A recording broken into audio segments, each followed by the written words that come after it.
વડોદરા શહેર નજીક આજવા રોડ પર આવેલ જોય ઈ બાઇક બનાવતી કંપનીમાં મોડી રાત્રે ભીષણ આગ લાગતા અફરાતફરી મચી। આજવા રોડ પર આવેલ જોય ઈ બાઇક બનાવતી કંપનીમાં ભીષણ આગનો કોલ ફાયર વિભાગને મળતા તાત્કાલિક 5 ફાયર સ્ટેશનની 10 ગાડીઓ દોડી ગઈ હતી। આગ કાબૂમાં આવે તે પહેલાં મટીરિયલ બળીને ખાખ થઈ ગયું હતું। 3 શેડ ભડકે બળતા ધુમાડાના ગોટે ગોટા નીકળ્યા હતા। કંપનીમાં ડ્રાય બેટરીમાં ઓવરહીટિંગના કારણે આગ લાગી હોવાનું પ્રાથમિક તપાસમાં સામે આવ્યું છે। આજવા સિગ્મા કોલેજ રોડ પર જોય ઈ બાઇક બનાવતી કંપનીમાં આગનો કોલ ફાયર વિભાગને રાત્રે 12 વાગે મળ્યો હતો। ડ્રાય બેટરીમાં ઓવરહીટિંગના કારણે આગ લાગી હોવાનું ફાયર બ્રિગેડનું અનુમાન છે।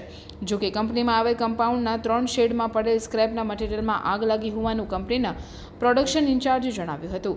આગનો કોલ મળતા પાણી ગેટ, દાંડિયા બજાર, ERC, GRDC અને છાણી ટીપી 13 ફાયર સ્ટેશનની 10 ગાડીઓ ઘટનાસ્થળે દોડી ગઈ હતી। ફાયરના જવાનોએ 5 કલાક પાણીનો મારો ચલાવી ભારે જહેમત બાદ આગને કાબૂમાં લીધી હતી। કંપનીમાં વધુ પ્રમાણમાં પ્લાસ્ટિક મટીરિયલ હોવાથી આગે વિકરાળ સ્વરૂપ ધારણ કર્યું હતું।